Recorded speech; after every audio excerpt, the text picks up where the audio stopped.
What is up, everyone? Welcome back to the Murphy Lawn Care channel, all you beautiful people on YouTube. So I'm out here in the middle of taking care of a property, and I wanted to show you guys what we are up to since the last video. In the last video, I showed you that we totaled our open 6x12 trailer. It's completely warped. We think the axle's bent too. I thought it was just the way the trailer's sitting. Once we realized the axle was damaged, we were pretty sure we just didn't want to mess with it. If y'all seen that tire leaning in, we thought maybe it was a hub or something, but it does look like it's the axle. I just don't trust putting my equipment on that and doing 45, 50 miles an hour, because this stuff is like how I feed my family. All right. There has been a type of trailer that I've been wanting for quite some time. There's a lot of reasons for it. One of the biggest reasons I haven't got it is because Blue, for anybody who doesn't know, has 289,000 miles on her. It is a 5.3 liter Vortec with a 4L60. Big Blue is full of drive. Full of drive doesn't work. The motor that locks the front axles burn out. If I just put another one in, it should work just fine. But I know that that's going to put a lot of extra stress on Blue, and right now that's my only work truck other than the Ford, and I'm not giving my business to a Ford. No offense, not a Ford fan. Okay, I got one, got a deal on it, but I am not a Ford fan. If you want to drop in the comments that I suck, you can. That's fine. That's okay. But we got a deal on this thing. They wind up doing 60% off on it. It was a gently used. Whoever went to back it in accidentally pushed the bumper through one little piece.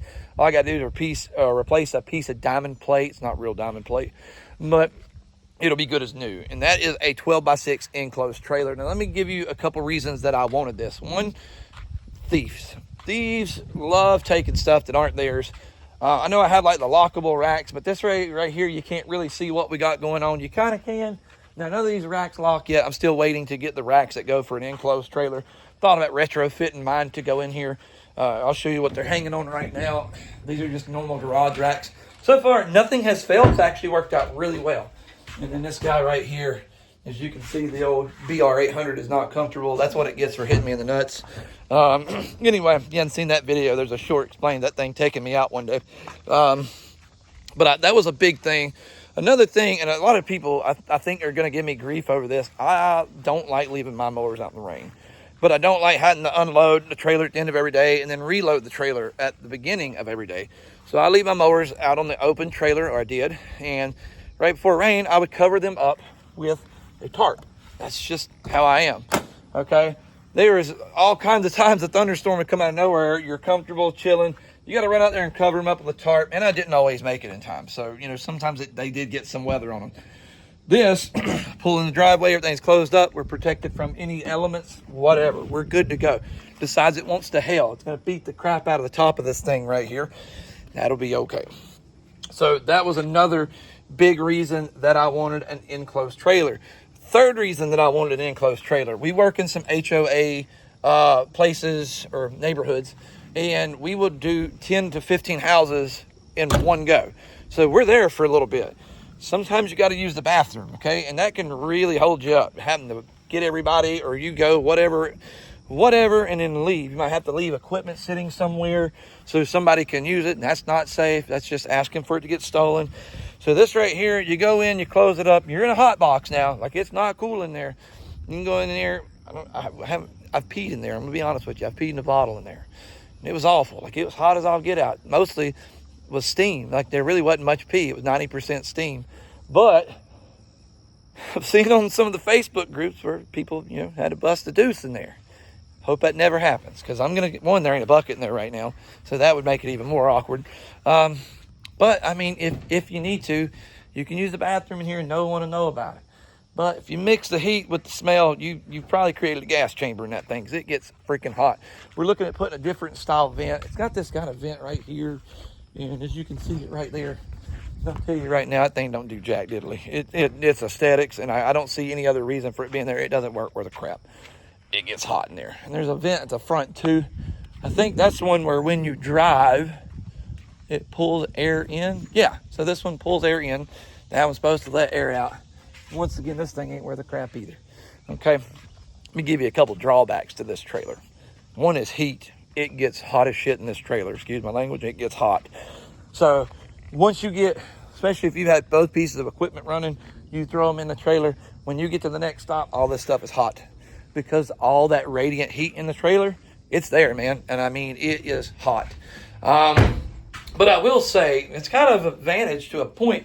Because when you go, like even on a really hot day, if you're in this thing for a second and then you step out here, it makes out here feel 100 times better. Even when out here sucks, it makes it feel so much better. So that is kind of a thing. Another thing that's kind of a drawback if you ever think about getting an enclosed trailer, you're going to need some tow mirrors. Okay, my mirrors work out pretty good, but I have a hard time seeing what's behind me because the mirrors don't go out far enough. This really ain't a trailer that's long enough to absolutely require tow mirrors. But being that I used to be a trucker and I'm used to having certain lines of sight of certain things, I feel more comfortable being able to see kind of what's behind the trailer.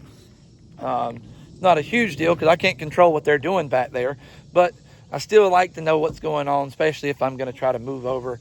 But to be quite honest, these mirrors do a really good job for what they are and for that big of a trailer, because it does create quite a bit of blind spot. Took just a couple little bit to get used to looking in the rearview mirror and not being able to see nothing. I just was so used to it.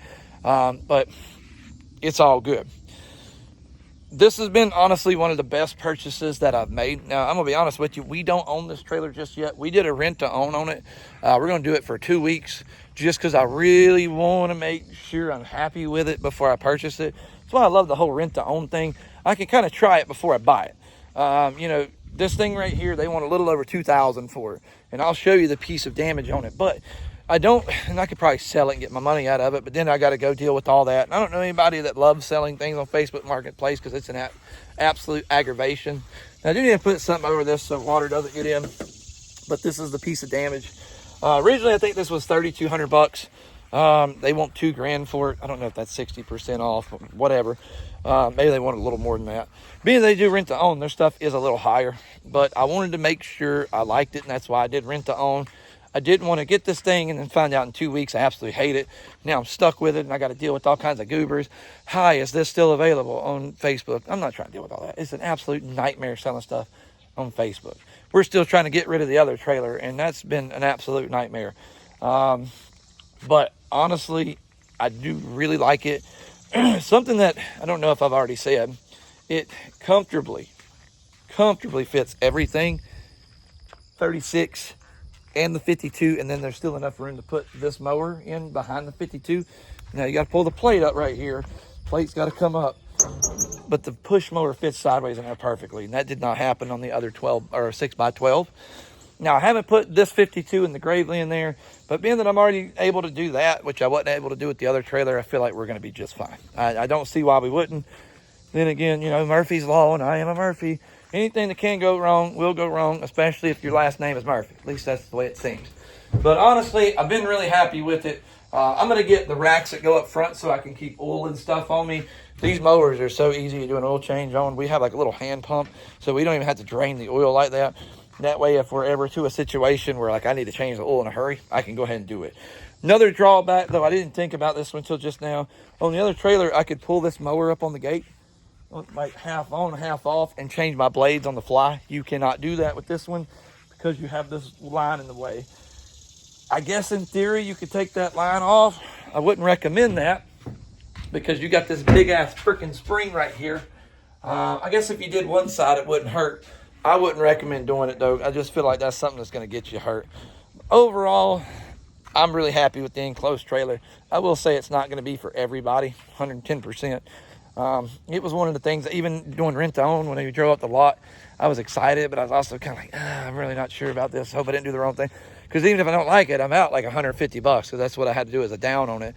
And I'm pretty frugal. I don't like wasting money. Not a big fan of that. If I spend money, I like to be able to point at something and show you something that I have for that amount of money that's missing. But if you have any questions, drop in the comment section below. I might do a few more videos in the future about, running an enclosed trailer with a lawn care business. I don't know a ton of people that do it. I know a lot of people are open trailers and this, that, and the other, but so far I've been really happy with it. And the last thing, if you guys stay this far, it's a freaking billboard, guys. We're going to deck this thing out with decals everywhere. Right now I'm not trying to grow the business. I'm just trying to, just kind of take it easy for a little bit. We're near the end of spring, so burnout is a real thing. So we're just trying to get through that. And once we get through that, we'll be back on a lawn care high again, and we'll be getting it done. Anyway, I got to finish up this property for this lovely customer of mine, and we will catch you guys on the next. Make sure you hit that thumbs up and subscribe. We'll catch you on the next one.